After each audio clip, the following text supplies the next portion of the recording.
Hey everybody, this is John Assaraf, CEO and founder of Praxis Now. And with me, right over here, is a very, very dear friend of mine, Dr. Ken Druck. And Ken is one of the nation's, if I would say the world's leading pioneers in the personal and professional transformation. And over the last, 30 years though, he's broken fresh ground in psychology, executive coaching, organizational consulting, parenting effectiveness, healing after the loss of a loved one. And most recently, Ken has been focusing on helping individuals, me, you, whoever is willing to listen, turn adversity into opportunity. And he's worked with clients, all over the world, IBM, Microsoft, you're probably going to be another 30 or 40 of them. He's been on Oprah, on Larry King, on every major TV, radio show, and print media worldwide. Now, what I do know that's really close to this man's heart is something very, very special and dear, because we've had a lot of discussions about it, because in 1996, after the tragic death of his daughter Jenna, he founded the Jenna Druck Center, which has really become the lifeline for families all over the world who've suffered the loss of a loved one. The center also does amazing programs that teaches young women leadership skills, personal growth strategies, and he's often called upon from every walk of life from all over the world to help and assist and consult families and local authorities when a major tragedy has happened, and events such as 9/11, the shootings at Columbine, Hurricane Katrina. And one of the things I can share with you about it is he gives selflessly in memory of his daughter, but also because he is so gifted in what he does. And I'm going to talk with him today about something new that the world hasn't seen yet, so you are the first, anywhere in the world to see this, just so you know. It's not even out yet, so you can't even buy it. And this is called The Real Rules of Life, Balancing Life's Terms with Your Own. And in addition to this book, The Real Rules of Life, Ken also wrote, he's a best-selling author of The Secrets That Men Keep, Breaking the Silence Barrier, and Healing the Life After the Loss of a Loved One. And if you want to find out more information about Ken, just go to kendruck.com. Now, I've got a bunch of questions I'm going to ask him. You're going to get a chance to ask him questions as well. And I'm going to be covering 5 basic things. You all know me for being a planner, right? So what I want him to talk about specifically is how do you turn any adversity in your life into an opportunity? And when you hear his story, you're going to go, holy mackerel, if he could do that, so can I. The Real Rules of Life, which is great. I read this book, by the way, in 4 hours. I sat and I bunny-eared probably about 50 of the pages, and I was so excited about the book and getting it to you that I actually moved one of our other interviews to get him in here today. And we'll do the other interview later on, but I wanted you to be the first to get this. And I've got a whole bunch of questions from here, but life's real terms, and there are no deals, advantages from going from either or to both and the secret power of self-compassion and humility. Great chapter that I earmarked on there. And then making peace with your unknowingness. So Ken, that was a long-winded 2-minute intro. That's I love you. I love you. So much good for to be doing with this. you, and so good to be with your audience. Well, this is our audience from around the world. Why don't you all tell everybody where you're from, or tell us where you're from so we can share it with Ken. So Ken, I want to actually turn to, if I can, and sorry for doing this, but I'm doing this on behalf. Go anywhere. You have a bunch of rules. I think there's 19 or 20 or that many rules, but the rule like 22 rules. But the first rule you have in here on page number 1, is rule number 1: life is not fair. It's more than fair. Yeah. Okay. Tell us a bit about your story. Why did you write this? I'm going to keep referring to the book if you're okay with that. John, how many times did there I am, my world has been turned inside out. You mean when Jenna... I lose my oldest daughter. I'm saying, how could this happen? Life is not fair. What sense does it make? And all of us at some point in our lives are at that moment of, this doesn't make sense. I didn't sign up for this. You were married, you had dogs, kids. Yeah, the week before Jenna died, I'm sitting there with my wife, and we're saying, this is the moment the parents want to arrive at, where the kid that struggled is finally doing well. Your other daughter's on the trip of her lifetime, traveling around the world, calling home, Mom, Dad, I'm in South Africa, I'm dancing in Carnival in Rio, I'm going to the Taj Mahal, and then suddenly life changes on a dime. And we're sitting there in a moment of utter brokenness and despair and saying, I didn't sign up for this. What went wrong? How could this possibly happen? Life is not fair. And we have this sense of outrage, and it's important to be able to say it. You know, life is because, why? Because we have these attributions and assumptions that we all expect that life is fair, that we had a deal. Wait a minute, I had a deal here. You know, if I would be good and I would just be a good father, I'd be a good husband, I did things the way I was supposed to, I was a loving, compassionate human being, I was kind, that everything's going to go my way. At the very least, my daughter is going to be safe. But that's not the way it works. Life, we passionately create these blueprints for our lives. Beautiful dreams, blueprints, visions. And you've been so helpful to me personally in helping me refine that vision of what I want my life to be. And then life speaks to all of us. Life weighs in. Life says, guess what? I know you plan to stay married forever, but it's not going to happen. You're going to be going through a transition called a divorce. Life speaks. It says, this company that you poured your heart and soul into is circling the bowl. It's struggling. It's in survival mode. And you never thought you'd find yourself there, but there you are. You know, or you go to the doctor for your physical, and he says, would you come back Tuesday? And suddenly you're dealing with a health crisis or an issue. Now that's the side of the ledger where life shows up and suddenly we're turned inside out. We have a crisis, a traumatic loss, a challenge, a setback, or we've arrived at a place in our life where we say, something's got to change here. I've got to do something different. I've got to make a change. It's time. That it's time alarm goes off for all of us. It could be that we turn 30 or 40 or 50. It could be that we're so frustrated with a working relationship that we have, whatever it is. So that's the side of the ledger that shows up. The other side, so when I say life isn't fair, it's so natural and understandable that all of us will arrive at a moment of saying, this isn't what I signed up for. This is just not fair. And I thought we had a deal here. I thought I had an understanding. You know, I had a beautiful plan and a great blueprint. And now you're telling me I have to live the rest of my life from plan B? You know, and we have a sense of outrage, and it's important to express that. But then, and the more we express it, ironically, the more it moves us, and express it in a constructive way, it more moves us to the fact that we have a new normal. It also moves us towards a bigger perspective. And here's the big perspective when I say life is more than fair. You know what? The worst thing in the world was not that I lost my daughter at age 21. The worst thing was that I never would have had her in the first place. That she wouldn't have been a part of my life. Life was so fair to give me this extraordinary, beautiful daughter for 21 years. And it's in my soul forever. She is in my heart forever. You give way longer than 21 years. Yeah, and you know that she also is working it from the other side, because if you go to our website of our foundation, you'll see the organizational chart. She's our CAO, our Chief Angelic Officer. Chief Angel Officer. Yeah, that's right. So Jenna's working it from the others. But life is more than fair. What are we doing soaring through space? What are we doing having consciousness and knowledge and awareness and the opportunity to grow and learn and to love and to connect with other people and to share language with people with technology that makes it possible for me to put my arms around the people watching right here, especially those who are having a rough stretch. So life is more than fair. This is a blessing and a gift. And it's preposterous that we even get to be conscious and alive and speeding through space on a planet. And that's only one of the ways that life is more than fair, because there are so many joys, simple joys, and so many blessings and so many miracles that are a part of every day. So we have to understand life isn't fair. No, it's not fair at all. There are no deals.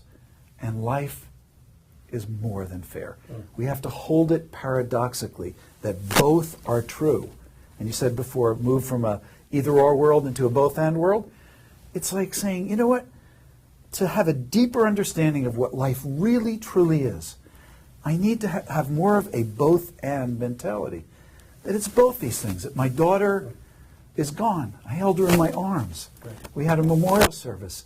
She's gone. She's in a cemetery in San Diego. I can go and see the headstone. I know that she's gone in one sense, and she's right here. She's so much with me. So, sometimes the intimacy is overwhelming. She's so here, and she's so present in my heart and my life. So paradox is one of the highest forms of understanding how life really is. Both are true. She's here, she's gone. I'm broken-hearted. You've seen me on days where I'm reduced to tears. I miss her so much. But I'm more whole than ever. I'm broken, and I'm whole. You know, I'm a warrior. I'm whole. I'm all here, maybe more than ever, you know. But I'm absolutely broken-hearted, too. So if we understand both those things, I think we move to a higher level of wisdom. And what I remember from what you just said, not from you, but one of my teachers many, many years ago said there's the law of polarity, and you can't get away from it.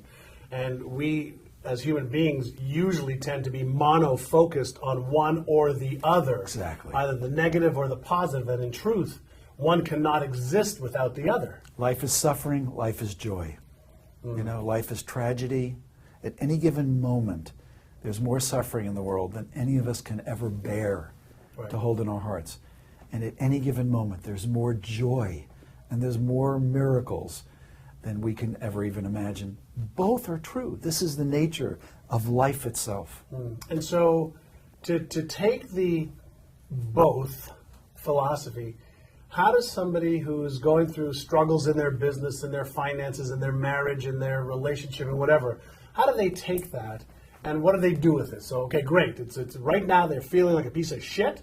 They're in up to their eyebrows in whatever the situation may be.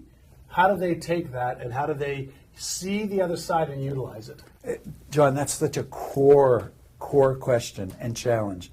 Because most of us, especially high achievers, we are masters at figuring it out and fixing it. Let's figure it out and let's fix it. The 1-2 punch, right? Yeah. All right. But we're skipping a step. We're not registering how our hearts are. It's like, hey, I better check in and consult with my heart. I've got to retain an ethic of emotional honesty. What is really going on? Because if I don't take that moment to say to you, and it's not only that we do it to ourselves, we do it in a relationship. One of the gifts of our friendship is that you and I go straight to the core. You and I, there's no embarrassment, there's no judgment, there's nothing there. It's like, how you doing? And we tell each other. If I skip that step and just told you, here's what I'm doing to fix it, John, you would miss out on maybe the most loving, vulnerable, transparent, honest, and human part of me. And if I skip that step, I miss out on my own humanity because I go right to the fix, right to the solution. Because we want to avoid the pain as quickly as possible. Exactly. Yeah. And we also don't want anybody to see. And my God, I'm taught my whole life that I'm supposed to be strong. I'm supposed to comport myself. I'm supposed to have it together. I want to impress people. I've worked hard to get this position, to leverage myself to this position where other people respect me and regard me, view me as capable. So there's that moment of choice. Am I going to be honest with myself and say, you know what? In my marriage right now, the truth is, and maybe I even say it to my wife or my husband, I say, the truth is, right now I'm feeling a sense of emptiness in our marriage. I'm feeling lost. And is that the best start point? And say, rather than blowing it off and skipping to the solution side or distancing, I'm bringing it to us. And faith and confidence and trust, I'm putting it into the mix so that we can turn this lemon into lemonade. Let's turn this into gold. Maybe you're even feeling the same thing. And your partner says, you know what, I'm so glad you brought that up because I've been feeling like we're really going through a dry spell. Suddenly the intimacy is almost instantly, it's back, Or if an apology. Emotional honesty. Emotional honesty. I love that, emotional honesty. And how many of us have ever experienced the instant energy boost that comes from an apology? John, there's something it's been bothering me. You probably forgot a long time ago. But I wanted to apologize to you for that time, you know. I accept. Yeah, there you go. Whatever it was, I Whatever accept. it was. Yeah, but the power of an apology, and it's like, not only am I going to apologize, I'm going to say, and you know what? I want to make it up to you, because sometimes words are thin. It's like, hey, I apologize. It's like, that was easy for him. But I like doing a makeup. A makeup is me saying, and to show you that I am truly sorry, and to show you in good faith that I've registered what happened, and I'm not going to let it happen again. I'd like to make it up to you by doing this, by doing that, by promising you, by delivering on something. It's an action. And it shows you that in good faith, I'm restoring my integrity with you. So apology, emotionally being honest about something that's going on, and suddenly it changes everything, because now we have the real issues on the table where we can do something with them, rather than under the table where it's the elephant in the room, it's creating tension, it's distracting. If you're in an organization and the issues are under the table, you've got people making end runs, you've got politics, you've got people bypassing each other, you've got chaos, not the good kind of chaos. You've got chaos that is a waste of time, energy, and a detractor to that organizational culture. I love it. I love it. I love it. So one of the things that's in the book that I love, and let me go back to over here. Rule number 3 is, I've got this lined, I don't know how many pages I've got lined, but there's, on every page is something that I underlined. But you write in rule number 3 that there are no deals, life's real terms. But then you go on to say, each of us has a secret world that we inhabit. This world is filled with private conversations with ourselves, with our angels, with our God, with others. And so when you talk about there are no deals, tell me what you mean by that. I've had a chance to read the whole book, but when you say there are no deals, okay? We want an exemption from tragedy and sorrow and sadness and discomfort. We want, the hall pass from problems, from failure, from things going sideways. We want a deal. We have to operate with some semblance of reward, that we're going to be rewarded for what we do. So how do we both function in the world, working hard with a goal towards a result, with a vision, on a mission? How do we both do that, but also practice humility in saying, you know what, I know no guarantee comes with this. This marriage doesn't come no matter what our vows are, no matter what contract I signed to work with this company, no matter what client I've spent 50 hours trying to engage and I'm finally get the deal. There's no guarantees. Life is going to be life. People are going to be people. Things are going to go sideways. And I need to cultivate a sense of humility. I'm not saying defeat, like, I know things are going to go to hell. No. You hope for the best. You focus. You work tenaciously towards the best result. But you also hold in your heart a sense of humility, that life is going to have its say at some point, and that you are going to be asked to make an adjustment. You're either going to sit there and beat yourself up, shame yourself, blame yourself, start biting other people's noses off, be bitter, angry, cynical, and waste all this energy in spinning your wheels, being angry and feeling like a victim, or you're going to be in a place of cultivated humility. And you're going to say, I've taken a hit.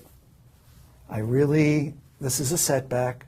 I need to honor and respect myself because I've taken a hit. I need to come up for air. I need to cry a couple of tears. I need to constructively express some anger and disappointment. And that's so human and normal. Don't skip that step. But eventually, I need to rise out of those ashes. And if I'm coming from a place of humility, then I'm going to start seeing the playing field all over again. I'm going to see the opportunity side of the adversity that I've gone through. I'm going to start seeing the new possibilities. Some of them even better. It's like around every corner is a new possibility. The person who breaks a relationship breaks off, and it's the worst thing, and they're thinking about, my life is worth garbage, my value is diminished, My financial security is gone. Yeah. But guess what? In a year and a half, if somebody could whisper to you, you're going to meet a person that you're going to spend the rest of your life with. And your life is going to light up. It's going to radiate throughout the universe. And this person is going to draw the highest and best from you and demand that. And you're going to upgrade all your communication software, your honesty and intimacy software, your connectivity to the world software. It's going to make you even better and stronger in all the work, in your life's work. If somebody had whispered that to you, you wouldn't want to choke them to throw them to the ground. But you've got to hold humility and possibility in your heart. And that's part of the healing process. One of the things that I know from speaking to you and from reading the book as well is when you lost your daughter. I mean, I've got 2 sons, and I've gone through, my own stuff in life, whether it's divorces or business divorces, and they're tough and as challenging as can be. As you know, Ken helped me when I was going through my business divorce, last year, and helped me get through that, the anger, the resentment, and the feelings I was experiencing. He was just brilliant at helping me get through that. But the loss of a child, I think it'd be easier for me, and we've talked about that, to peel my own skin off of my own body, without any drugs, than have my child die. Yes. And you said something to me, a few years ago when we talked. You said you had to learn how to breathe again. Yes. Explain what that means, because there's some people here that understand that level of pain. There's other people who say, well, my pain isn't that bad. But one of the things you said was you started with just learning how to breathe, take a breath one time. Yes. Elaborate on that as the beginning for people. Again, it's humility, and it ties into self-compassion. What voice do we talk to ourselves with when we are on the ground, curled up in a ball under a table, and saying life is ruined, life is tainted forever? My life, not only is my daughter's life lost to her, my life is gone as I've known it. It's over. It's ended. And especially if we're high achievers, we start trying to think our way out of it. We're going to plot a survival path.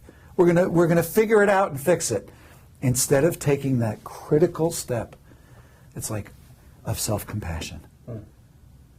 What would a best friend do to a friend who had just lost a child? He'd wrap his arms around that person. He would feed him. He would help him breathe if he couldn't breathe for himself. He would be life support, truly a lifeline. And yet, what do we do as bereaved parents? Because now I've spent time with probably 10,000 bereaved parents, including the parents who lost children, as you had mentioned, after September 11th. Right. Watched a son or a daughter be incinerated.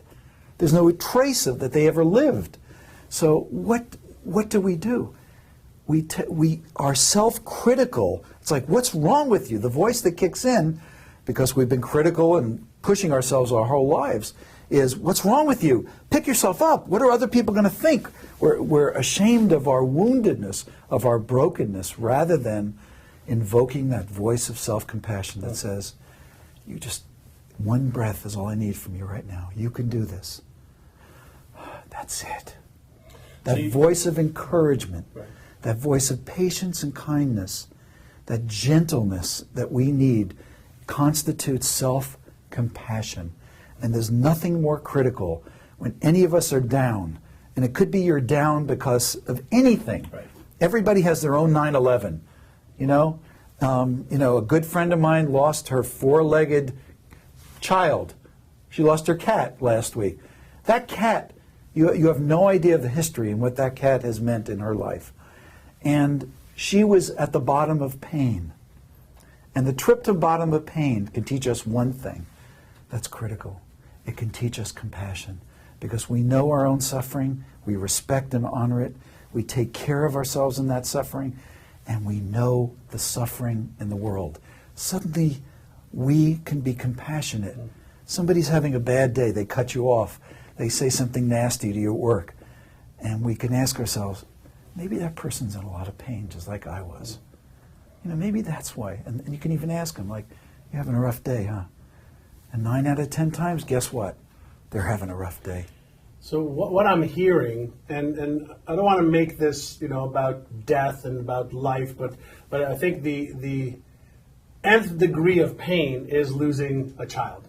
And what I wanted to bring from that is even from there, there's hope. Even from there are lessons. Even from there, when you practice self-compassion and self-humility, that's the road back to freedom. Exactly. And that's the path. Exactly. And so no matter what you're going through right now, okay, whether it's in your business, your personal life, your health issues, your family, your whatever it is, the first part is self-compassion and humility, and learn how to breathe again and take the baby steps to get you out of there.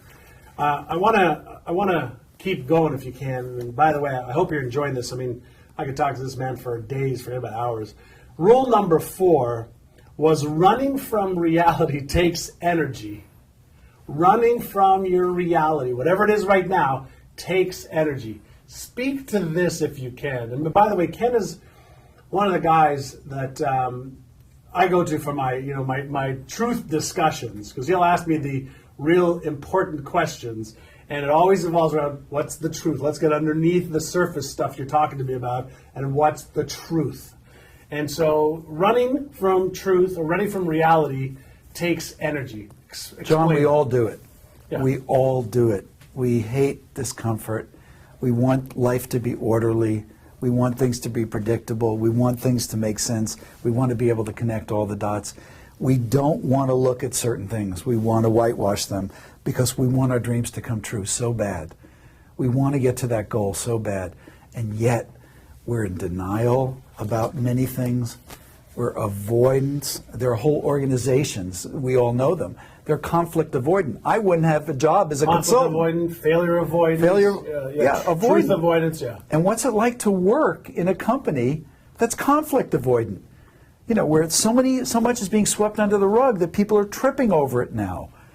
That there's no safety, there's no confidence that anybody has in straight-on, forthright communication, in people just being people with one another, and having straight-up conversations that don't grow into problems. It's like, hey, let's get on the same page. We can do this. And whether it's conflict-avoidant marriages, conflict-avoidant parent-child relationships, conflict-avoidant companies, conflict-avoidant nations.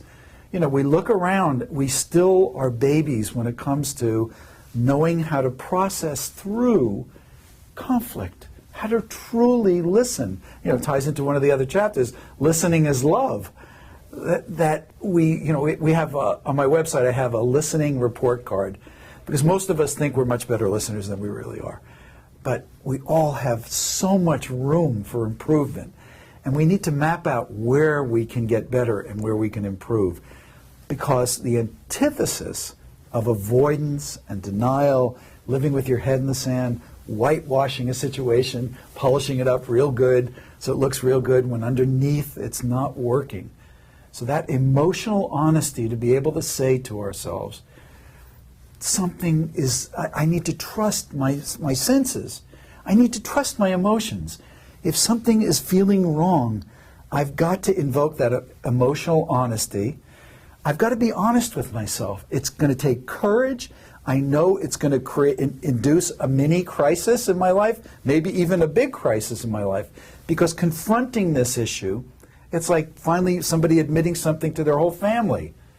It's going to set off a ripple in their family. They're going to have to deal with all that adversity. And people avoid that. They avoid that because they don't want to be blamed. They don't want to feel shameful. They don't want to feel guilty. They don't want to be embarrassed. They don't want the pain of the ramification, right. The screams, the yelling, the pointing of the fingers. That's right. And so what does somebody So we do? basically quit. What we do is quit. I don't know if we quit as much as we give suppress. up. We give up on the hope and possibility and on the vision and the faith that we can bring something to a positive outcome by setting the right tone, because we know that going to somebody and bringing up an emotionally charged issue in the wrong tone is the worst thing you can do. If you've got a blaming tone, an admonishing tone, an accusational, judgmental tone, rather than the tone of, I want us to bring this to a positive outcome. I'm choosing not to blow it off. I could ignore it, I could hide it, deny it, repress it. avoid it, but I'm choosing to bring it up in the confidence and hope that we can bring this, we can move to higher ground together. Are you with me? You know, and getting that agreement, it's like, okay, do you want to start talking or should I start talking? But here's the issue on the table and laying it out very clearly and not piling on issues, which is another self-sabotage, but taking that one issue and saying, let's talk about this, and if we have more, let's bookmark it for the later conversation. But that is the antithesis. And what we find is suddenly there's this surge. It's an energy boost instead of an energy suck. You know, suddenly we've got all this newfound energy to do with. It's like, honey, you want to go out? Let's go somewhere tonight. I just want to be with you. It opens.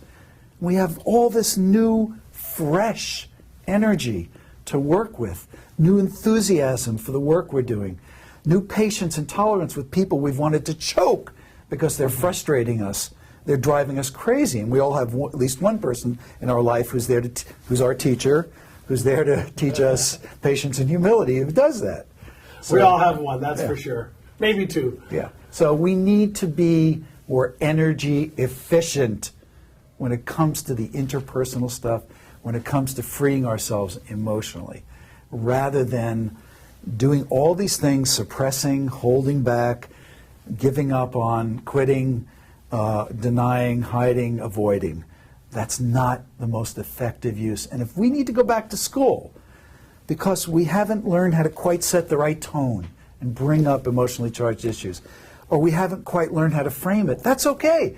That's the start point. It's like, with humility, I need to go back to school. I'm very young in this area. No psychopathology here. No, you're all screwed up. Nobody to beat you up. We're young. All of us are young in some areas. This is the part of myself I haven't taken the time to really grow and flourish into its fullest expression. That's okay.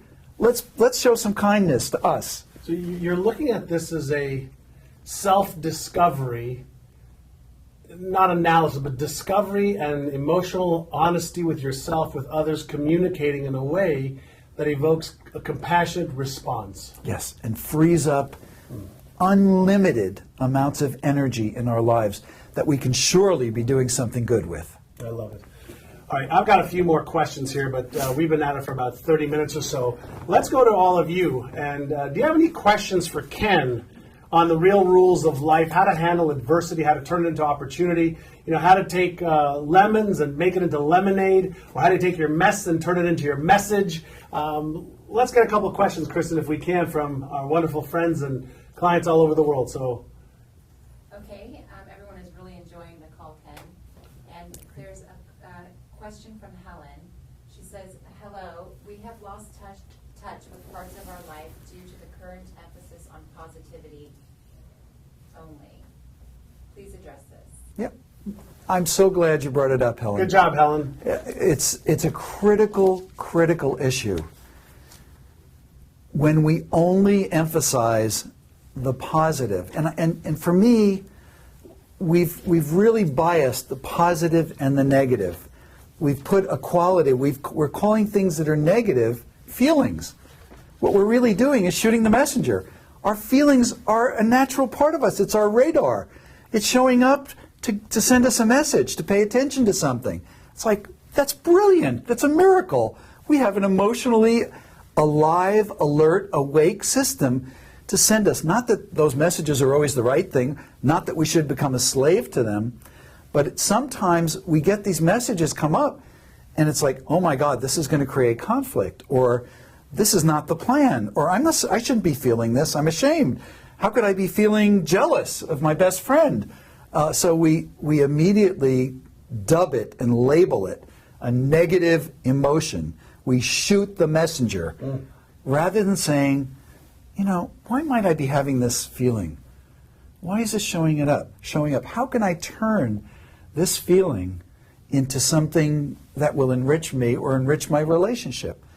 So I think we go through periods of overcorrection in psychology and in culture where we put too heavy an emphasis. We go through dark periods where we glorify darkness. and we just want darkness to be. We think that's where the flame is, that's where the fire is, that's where all the heat is, that's where all the opportunity is. And then we go through periods where we're hyper positive, and the truth is that there's no such thing as positive or negative in that sense. There's just messages, just like dreams. Why am I having, instead of labeling a dream as something bad, let's be curious about why that's showing up for me, not encapsulate it in it being a negative or a positive. So we want to be human above anything else. We want to be who we are. That's where the game is. It's being who we are and how we are. Not that we're seeking the highest and best expression of that, but we got to start with where we are right now. And that means being real, and it means being honest, and it means, understanding all the ways we've constructed our reality, all the misconceptions, all the biases, all the judgment, all becoming awake to all those things. You said something, thank you, Helen, because I used to be more of a suppressor of negative emotions and thoughts and feelings, trying to control them. And now I'm more of an observer of them, asking questions. Why am I feeling this? What's causing this feeling? How can this serve me? What can I learn? How do I, that's just been a learned response as opposed to a reactive response. And that's by having wonderful friends like Ken, who's helped me with issues that I've dealt with myself. And John, that makes us the other added benefit, because when I coach CEOs, this is one of the most difficult things to get them to start paying attention to. But guess what the dividend is? The payoff is they become 100% more approachable. They no longer are perceived as, look, I've got a spin, and you better agree with my spin. I'm going to put a spin on this. Do we have any snipers in there putting negativity on our business plan, on the strategy we just formed, on our new marketing campaign? Instead of there being a level of honest input from people who sincerely care about what's happening in the company, suddenly the CEO is becoming more approachable, more humble, a better delegator. It empowers the CEO to adopt this more human, becoming the observer, becoming curious about what people are saying and his own feelings or her own feelings and other people's, instead of holding on rigidly to a certain attitude. Well, I think, for most people who are watching, I was taught as a kid, men don't show their emotions. I was taught if you want to get it done right, do it yourself. I was taught, feeling guilty and blame and shame were a daily occurrence in my family. And so I had insecurities to deal with. And I was never taught, in school or anywhere else, other than when I got out of school, I started going to personal development, on how to deal with my emotions and my issues and feel comfortable and okay with them. Yeah. Well, we get demoted. I spent 20 years giving men's seminars and writing books about male psychology, and we get demoted if we show any sign of emotions, especially sorrow, is perceived as a sign of weakness in a man. And we get demoted on that male scale to a lesser of a man status. It's like that tear that, somebody cries that changes the course of a presidential election. We saw back in the day a presidential contender shed a tear during, and that was it. Game over. It's like, because that's the way we judge men, just as we judge women in a certain way. Why do women try so hard to be type E's? Men try to be type A's. Why do women try to be type E's? What's type E? Everything to everybody else. That's Everything what a type to everybody else, type E. That's what type E is. So I didn't know that. yeah. Okay. And women, but dare you ever get angry as a woman? Oh, an angry woman. No, you shed a tear as a woman. That's how you engage. Be tearful, because God forbid you get angry. Nothing worse than an angry woman. Nothing worse than a tearful man. Men, and so we're challenged to realize these are false masks that we wear. That the most beautiful part of you as a human being is your heart and who you really authentically are. And that also gives that feeds a relationship, feeds the possibility for a friendship, a true, authentic, deep friendship, and it feeds the possibility for true intimacy in your marriage, and it feeds the possibility for really connecting with our kids, who are there, of course, to teach us that control is an illusion. Control is an illusion. I love it. All right, let's get another question if we can, please, Kristen. Okay, how do we eliminate that self-critical voice? What do we practice every day? Well, you're at the feet of the master of how to get rid of the critical voice here, and John's teachings are world known for this. So, I really defer to you. How do we get rid of the critical voice? Well, number one, the critical voice is absolutely normal, and it's part of our conditioning to criticize ourselves. And what I found over the years is what I criticize myself for, other people don't necessarily criticize me for. And so we're so self-aware, we have this construct in our own heads and our own minds of what it should be like, what I should be like. And the truth is, you just are the way you are. And so what I always suggest when you hear that critical voice is pay attention to the critical voice and ask yourself a question: where is that coming from? Which part of my experience, my life, myself, experience that so that today I criticize myself. I'm criticizing myself about it. And as you start to pay attention to that self-talk, you can diagnose it, you can analyze it, and you can also say, I'm ready for you to leave now, and let it go. As opposed to getting a charge around it, be aware of it, observe it, analyze it a little bit, and say, I'm ready for you to leave now. You're not serving me anymore. Yeah. And it's really as simple as that. And what you're looking to do is increase your level of awareness first. Awareness first. When you look at it and you move it in a variety of different directions and angles, then you can start to see a different side of it. And so you can, a lot of times, deal with, the critical voice by understanding that that's a critical voice from your past, from your mother, from your father, from your childhood, from somebody, saying something to you, something happening and somebody reacting to you. And you can pinpoint a time or times in your life where that happened and choose to release it, because you're so much more than that. Yeah. Right? It's not you. It's a part of you, but it's not you. And so that's the way I deal with that. And I love it. I love it. And I would just add that you put your arms around the young part of you that needed to feed yourself that kind of accountability. And it may have worked. It may have helped you survive at an earlier part in your life to have that voice. And you put your arms around that young child and you tell them that you're upgrading the software. Mm. Yep. That they're no longer needed, but you want to re-enroll them in a whole new exciting adventure. And it's called self-compassion. And that you want their presence and the power of them in your life teaching you how to talk kindly, cultivating a refined sense of how moment to moment, whatever happens through the course of a day, you practice, you use as an opportunity. You say, boy, I'm right at the choice point here. This is where I usually start beating myself up mercilessly, quietly, silently. And you say, all right, where are my lines? Where are my lines for my new script? Oh, here they are.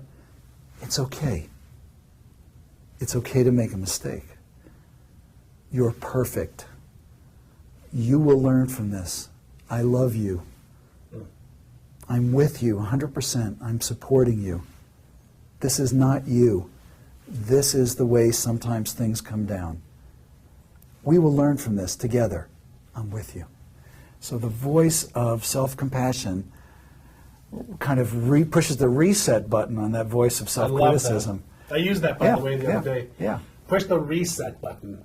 Yeah. I love that. And it may take you a while to learn how to, sometimes I'm just all over myself. I do something and it's like, and I start, but it's 15, I have a lag time. It's not like I instantly figure out I'm talking to myself with cruelty, and when I need kindness to really turn this thing around. So sometimes it takes a while. So be gentle with yourself. It may take a while. This is something you've been doing your whole life, maybe. It's not going to happen overnight. It needs to be cultivated. cultivated with patience, gentleness, encouragement, and kindness. Love it. Be patient, be courageous, be kind to yourself, self-compassion. I love that. On page 95, there's a little piece here that I want to read to you all. And it's out of rule number 11. It says, until we overcome our addiction to nonstop activity and diversion, and until we figure out how to pause, experience, and savor the moment rather than running and escaping, we're never going to receive life's riches. Yeah. Let's talk a bit about that. Until we overcome our addiction to nonstop activity and diversion. Mm-hmm. Now, I would guarantee that every single person who's watching knows this. Oh, yeah, that's why we all know it, right? it. we know it. Yeah. What do we do about it? Right. How do we all know the truth in this? That it's an addiction. We're addicted to our own adrenaline. We're addicted to our programs, our projects, our achievements, our mission, our vision, or the results that we've committed to. And yet, it's in those moments of stillness, it's in the slowing down, it's in the walking through your neighborhood that you begin to see there's a tree. My God, I didn't know there's a beautiful tree in my front yard. Or I didn't know how much it's grown. That we slow down. There are levels of consciousness that happen at 5 miles an hour and 2 miles an hour, 1 mile an hour, and in perfect stillness that we are never going to touch. And there are riches and a wealth of awareness, awakeness, of connectedness, of deep wisdom that we only get to, and if we're frenetically running all the time. So, is it okay to run and push hard and kick butt, and take names and work and to fiercely and determinedly go after our goals? Absolutely. But we got to downshift. What are the times in our lives? Where do we schedule in and make time for that kind of slowness? When do we get to, do we wait till we're retirement to harvest the riches? No. That's the worst plan our society's ever devised, because people who follow that protocol usually have a nervous breakdown at retirement, even if they don't know they're having one. No. What we do is we start cultivating at any age time for that. It could be structured into a yoga class. Why are we teaching mindfulness all over the world in every health, every business? Why are we doing that? Because we know that some of the most amazing creativity, forget about thinking outside the box, we're thinking outside the universe. We're connecting to the deepest parts of ourselves and our creativity if we would just allow ourselves. And I say allow because it's not efforting. Right. It's the opposite. It's kind of the Eastern is allowing. Western is efforting. So it's the Eastern... Stop efforting. Allowing. It's already there. You've already got the internal program to know how to meditate. But you know what?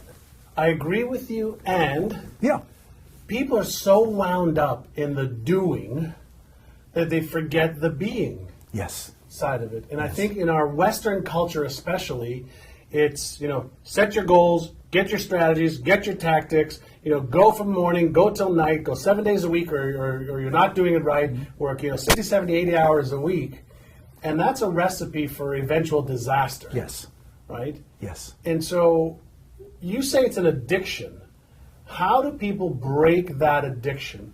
How do you consult major corporations in the world and the employees within them? How do you get them to go, stop? Yeah. Stop. It's okay for me to take care of me and do stuff for me. How do you do that? I have used the Serenity Prayer. A lot of you are familiar with the Serenity Prayer. It was developed within the context of Alcoholics Anonymous. But I have used the Serenity Prayer. I think it's good for everyone. Sure. To be able to control the things we can control, and to know the difference. Grant me the serenity to control the things No, to hold on.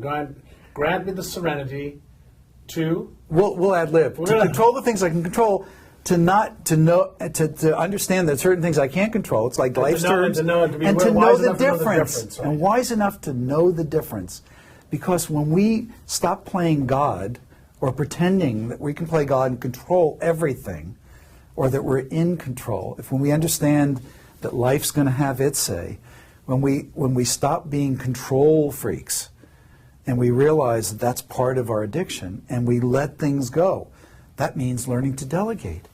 That means telling somebody exactly what we want and placing it in their hands.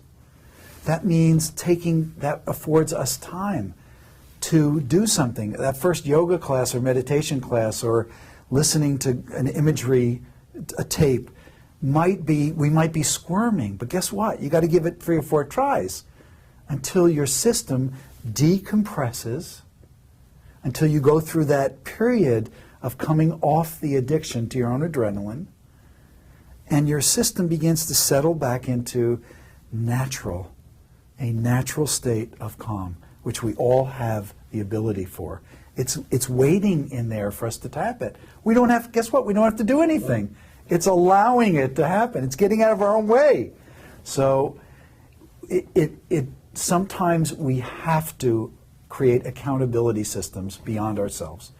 So I encourage every one of us to, and in the whole section of the book about this, to form a personal advisory board for whatever we're struggling with. We just can't seem to drop that 25 pounds, or we can't seem to make time to relax, or to take time off, or to nurture our marriage, or whatever it is, or just to nurture ourselves. We don't do it. We keep saying we're going to do it, we don't do it. And that personal advisory board are people you respect and are experts who can sit you down and put together a plan, and guess what? You're accountable. You're accountable to people you respect. Accountability is huge, everyone. Huge. You create your own accountability system, because guess what? I've got Ben & Jerry waiting in my freezer every night, and they never say no. I'm not accountable. I can go in there, and feed my face and stay 15 pounds overweight. I can work another 4 or 5 hours because it's sitting there. I've got 2,000 emails to go through. I've got things lined up for tomorrow. I could set the table. I could. The list is infinite and endless. So what's at risk? I always like to ask myself and the people I coach, what's at risk if I call time out and I rest and replenish? I balance that rest and activity cycle. That's so important. And I rest and replenish, and I create stillness and ease and calm my system and decompress. What's at risk if I do that? If I take time out? What's at risk if I don't? What's at risk? And I do a risk assessment. Yeah. And every one of us should do that. What's at risk? Do a personal risk assessment. What's at risk? And if you're having trouble doing it, create your own advisory board. Could be 2, 3 people you trust who will hold you accountable. Because some things we can't discipline ourselves enough to do. But we do have people that love us who will kick our butt if necessary. They will provide the tough love and the discipline and structure and reward to help us achieve our goals. I love it. And every one of you in the community, there is a tab for an accountability partner. And many, many, many of our members, just like you, have found accountability partners that hold each other. We have a video on it. We have documents for you to use to keep yourselves accountable. And so Ken didn't even know this, by the way. And so you've got it available as part of your membership. Beautiful. So just go in there and start to use it. Ken, I've got a couple other questions here that I want to ask. I also want to go back to a few questions there. But in the book, you talk about a new work ethic in personal growth. That people have to have a new work ethic in personal growth. Elaborate on that a little bit, and let's go to some questions from the audience. So if you've got some questions, listen to Ken, and then let Krista know what questions you've got. John, let me share the answer through a story. Okay. I was invited to speak at a high school up in Oceanside, up north of San Diego, where there had been 13 deaths the year before. Wow. 13 deaths. These kids were reeling. Whether it was suicide, there were 2 homicides, there were kids in accidents, there were kids who got sick. And the counselor from that school called me. They said, 13 deaths, one school. 13 deaths in one One school. school. Okay, so I go in, and what am I going to say to 2,700 kids in a hot gymnasium? And I started by telling them something. I said, I'm going to give you the same apology that I gave my 2 daughters many years ago. I want to apologize because my generation has given you the impression that there's a fix for every problem, a pill for every pain, a diversion for every moment of emptiness. That all you have to do is go out and find it. If you're not finding it, something's wrong with you. And I said, I want to apologize to all of you because that's wrong. Sometimes life just sucks. And that's what I said to them. And I said, what we get to choose, and I told them that I stand at a crossroad every day of my life because I was hit with a big time life just sucks. And I wake up every morning, and there I am at a crossroads. And I look down one path, and it's the path of despair. And trust me, sometimes I've wandered down that path where you just want to give up, where it's too hard, it's too much pain, it's too much work. And at the end of that path, I saw both of my daughters, okay? And I especially saw my youngest, my earth daughter. I call my earth daughter my angel daughter. My earth daughter. And she was saying, Dad, we should have just thrown you in the ground when Jenna died. We should have just buried you then. Because all you've done is made your pain the center of the universe. Everything is revolved around your pain. And then I looked down the other path. And here are my 2 daughters at the end of that path, both of them saying the same thing. Daddy, I'm so proud of you. We wouldn't have blamed you if you'd wanted to give up. We knew that every day of your life was painful, that you were missing Jenna. But you have made your life an expression of your love for us. You've done good with what you had, with the time you had left. And I see my daughter Jenna kind of reaching down, saying, all right, Dad, it's your time. And her hand is reaching for me. And my daughter Steffi saying, Dad, you never stopped being a father, as much pain as you had. And that's a different path. And I wake up and I go, which path am I going to travel today? And I know which path. And I aspire to, and some days I do better than others. It's the work ethic. This takes work. Right. It takes an understanding that it's not there's no quick fix here. With some things we're dealing with in our lives, it takes as long as it takes to heal. And you shouldn't be beating yourself up because you think, time's up. It's been a year, it's been 6 months, I should have this figured out. That's the subtle brutality of how we beat ourselves up rather than saying, you know what, I think this is taking longer than I thought it would.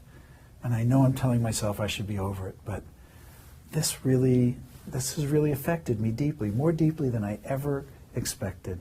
And I need to respect that. I need to respect rather than reject myself. I like it. Respect rather than reject yourself. Yeah, so it's showing kindness and respect to myself, and it's the path of honor. It's taking the path of honor and saying, I will do whatever it takes and whatever time it takes, and I will dig in, and I know I'm in it for the long haul. I know there's no quick fix here, and I will learn as I go.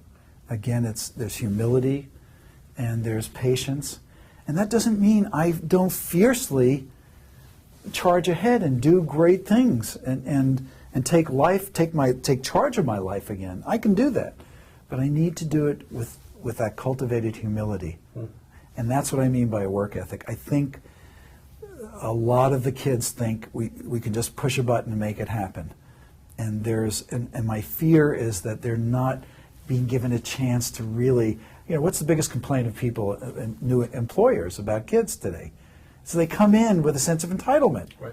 And there's no infrastructure for how to struggle, how to work hard, how to approach complex problems that don't go away in a day. There's no staying power there. There's no pill, no alcohol, no nothing that takes that away. There's nothing. Right. Yep. And so what we want our kids to do, and maybe I'm segueing into as parents, we want to help our kids learn how to struggle and triumph. We want to set them up to succeed, not by doing it for them, not by teaching them to self-medicate or being models to them of somebody who runs around with their hair on fire self-medicating, but by being good examples of people who practice balance, people who take time, and mostly with our kids by mastering that art of the open-ended question. God, all the scar tissue you see on my tongue, it's hard-earned from all the times I've bitten it, realizing that the most loving thing I could do would be to ask my child an open-ended question, free of any judgment or, it's like it's just an open-ended question that says the most powerful experience we can have as human beings is the feeling of being understood and listened to. And give my kids that experience. I love it. Yeah. Love it. You've been listening to Dr. Ken Druck, The Real Rules of Life Balancing Life's Terms with Your Own. And you can't even buy the book yet, right? You can order it on Amazon now. The book will be in bookstores starting next week. So it'll be in bookstores starting next week. You can order it on Amazon. I actually got 30 copies for guests that are coming over to my house tonight. I'm getting another 70 for all of our VIPs that are coming to one of our events in the summer. And so I'm buying a whole bunch. He's not giving them to me. I'm buying them. And so I highly He wouldn't let me give them to him. I highly encourage. I'm telling you that the book is just phenomenal. Let's leave this aside for 1 second. Kristen, why don't we go to some Q&As? Let's take 5, 6, 7 minutes of Q&As, and you guys can get into his head. Don't ask me any questions. You can ask me questions anytime. Ask Ken some questions. Okay, where do we draw the line between what others expect from us or demand of us and what we need to do for ourselves? Oh boy, is that a tough one. What strength it takes. My daughter used to call it strength of heart. What strength it takes for us to take care of ourselves, especially if we've been practicing being pleasers and caretakers and approval seekers, which we all have done to some extent. We all, my favorite cartoon is a guy standing by the mailbox with his wife or partner, and he's opening up a letter, and she's curious, and the caption is, "It's a letter of approval from everybody I've ever known for everything I've ever done." How do we break free of the need for that approval and realize that the people who love us will stand by us, even if we don't agree, even if we stand up for ourselves and we set a new and healthier boundary with them? We have to have faith in ourselves. And we have to, tone is everything. If you're going to make a change and you know in your mind you've got to stand up, you've got to have a conversation.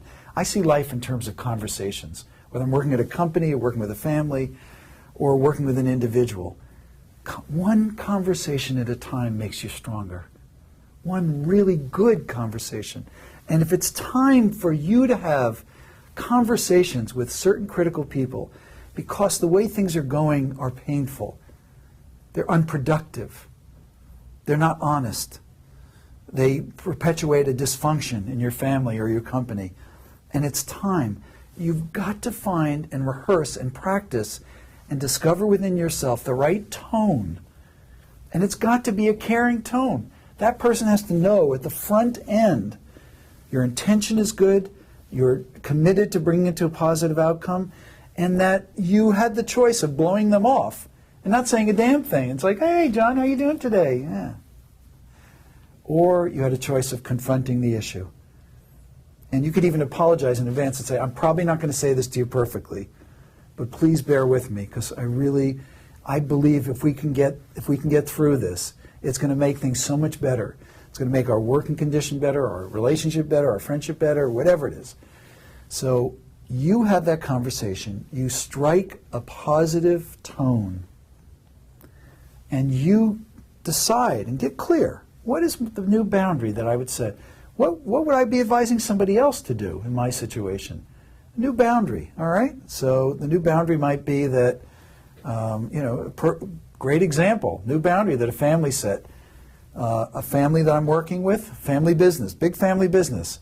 The grandfather, the patriarch in that family, was a racist.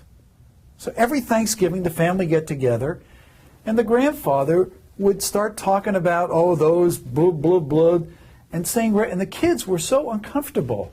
They were insulted, and they'd walk away. And finally, the last Thanksgiving, they got together, and the grandfather did it again. Except this time, they turned on the videotape. And they said, Grandpa, we're not going to be, you do this every year, and it's painful, and it's insulting, and we don't believe this, and it's derogatory, and we don't want to come to Thanksgiving anymore. If you're going to continue to say, it's almost like it provides you with some kind of venting or something.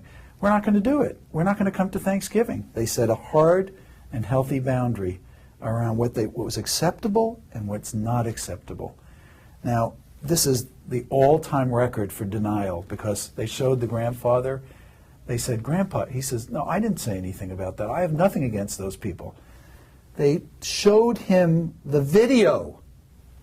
And what do you think he said after he watched the video? I mean, they put it on the big screen. That's not me, or I didn't say that, or that's not what I didn't say that. That's what he said. Now that is the height of denial. Yeah. That's the height of denial. I didn't say that. And they looked at each other and said, okay, this is deep denial. Unconscious competence. Yes. So set a boundary, go for it, because you know it's an investment in your well-being. And have the courage and the strength and the clarity to know what it is that you want it to be. Here's what it is. What do you want it to be? Make it that.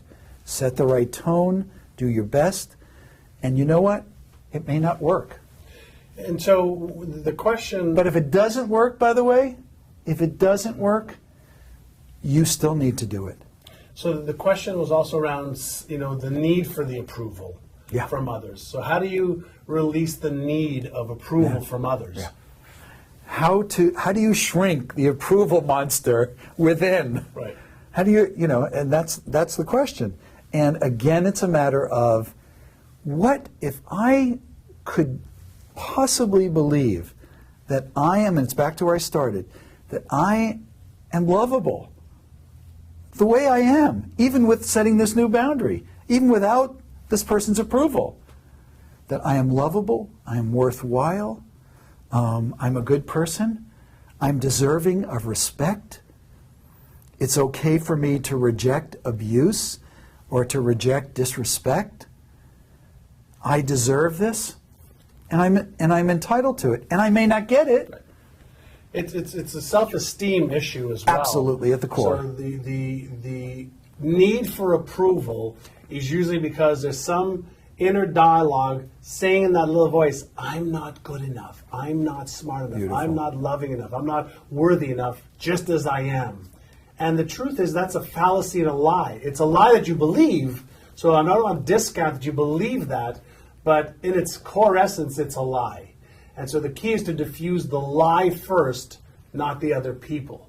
Because you can't change what they do or don't do, but you can change the way you feel. Mm-hmm. And that is the inner size, the work that you do that you're being taught through Praxis Now in all of our programs. And by the way, for those of you who are part of our Escape Velocity Mastermind group, you are going to meet Ken tomorrow night in person at my house. And That's so going to be a joy. if you're here live, you're here live, but if you're here in San Diego tomorrow night for our first session, you're going to meet him live and a few other guests that we have coming as well. John, let's go to one other question. John, I just want to say one more thing before you get into the other thing is that hang out with people who see you, who see how beautiful you are, who treat you as worthwhile and lovable. Start hanging out with more and more of those kinds of people, and start shrinking your time with people who are sending you messages. Everything they say is seeded with some kind of a lower self-esteem, you're not really deserving, put you on your heels, question your worth, and so on and so forth. So start hanging out with folks who feed your self-esteem, not drain it and deplete it. Love that. We have time for one more question. Okay, this is from Mary Alice. Hi, Mary Alice. And Mary Alice, thank you so much for posting on my Facebook fan page all the time. I read all of your posts, and thanks for being a great community member and client. And she wants to know, Ken, how did you start your journey to healing and understanding all that you do, yin and yang, at this time in life? And who showed up for you? I have a chapter in the book that I read. There are several key people because none of us gets through this alone. There are several key people. One of them is sitting across from me right here. I can't tell you how important it is to have people in your life who are judgment-free. They have no need to judge. They are there. They are witnesses. They don't run away. They don't go missing in action. And these are the people who are angels for all of us. We don't survive without our angels. Now, just as we find out they're angels, there are people all around us with spin. And this is not what we want. Daggers and spin. Psychological spin, religious spin, spiritual spin, positive think spin, and we want to choke them and throw them to the ground. Why? Because we're standing in a moment, and this is a very controversial subject. We're standing in a moment of choiceless pain. Choiceless pain. There's nothing that we have in our toolbox at that moment where we're suspended in space and we are in such agony. There's nothing we have the strength or the wisdom to invoke to take away that pain. That pain is the flip side of love. And we're experiencing temporarily a sense of tremendous fear that we're going to be separated from the love that we have from that person and separated from that person. We've lost them as we had them. So, what's critical in this, in the survival, and the way I rose out of the ashes was with the love and support of friends that stood in, that didn't run away, that didn't go away, and the self-compassion that we've talked about so often throughout this interview, that just allowing myself one breath at a time and allowing myself days where I didn't get out of bed. It's like, you know what? You're going to put yourself down today, brother. And I would talk to myself that way. This is the best you can do, and that's okay. And you will live to fight another day. And it's that faith. It's also putting yourself in the company of other people who are going through comparable kinds of challenges. We adopted at the Jenna Druk Center a slogan. And the slogan came out, and I'll end on this note. The slogan came out after September 11th. We started 35 support groups in New York. We wanted to gather people who had gone through this horrific loss together. And at the end of a workshop, we had a day-long workshop, and we had about 50 people. One of the husbands of one of the women who was in the workshop sticks his head in the door and waves to his wife and says, "I'm ready to pick you up." And everybody there, who is by now laughing, breathing, discovering that we're going to be able to get through this. We didn't even know if we wanted to. They say to this man, "We wish you had been here," to this man who had lost his son. And we knew he was in agony too, but he had not come to the workshop. And he looked in and he said, "I know how all this works. Misery loves company." To which a woman in the back of the room stood up and said, "No, sir. Hope loves company." So find yourself in the middle of, and John has the most powerful and healing community, learning community. Find yourself in the middle of organizations and groups and networks where hope loves company, where people are not leading with their judgment, they're leading with their love, their heart, their open heart, and with faith and encouragement that you are going to make it. And you're not just going to make it. You're going to go on and have the rest of your life, if you're rising out of a tragedy, be an expression of your love for that which you lost. Oh, I love that. Hope loves company and love loves company. And that's what our community is all about. That's one of the visions I had, was to create a safe community where people will share and help no matter what's going on in their lives. It wasn't just about making more money and growing your business, but it was about growing your life and dealing with the real issues of life. Do we have time for one last question? I know I've gone over everybody. Yeah. If we have one last question, again, if you like what you've heard, highly encourage you to pick up one or more copies of the book, The Real Rules of Life, from Ken Druk. Let's take one more. If you've got to go, sorry I've kept it a little bit longer. Just great stuff here. So one last question. If you got to go, thank you so much, Ken. Thank you so much. Thank you. We'll take one last question for Ken. Okay, this is from Sammy. Sammy's asking, what advice will you give for folks going through conflict or politics at work and how to deal with it effectively? 30 seconds. Boy, you have people, and you have to find who it is within your organization who is not conflict aversive, that you can lay out, and again, their tone is everything, in a very professional tone. Here are my concerns. Here's the negative result that it's having, and here are some positive, constructive ideas that I had for how to make it better. And find alliances within your organization of people who want to build, who can construct, and who are not going to run the other direction if they hear about a conflict. And I'd say start there.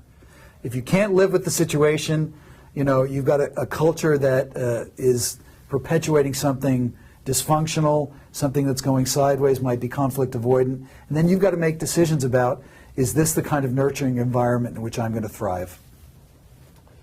Awesome. Dr. Ken Druck, you can check him out at kendruck.com, D-R-U-C-K, ken, D-R-U-C-K.com.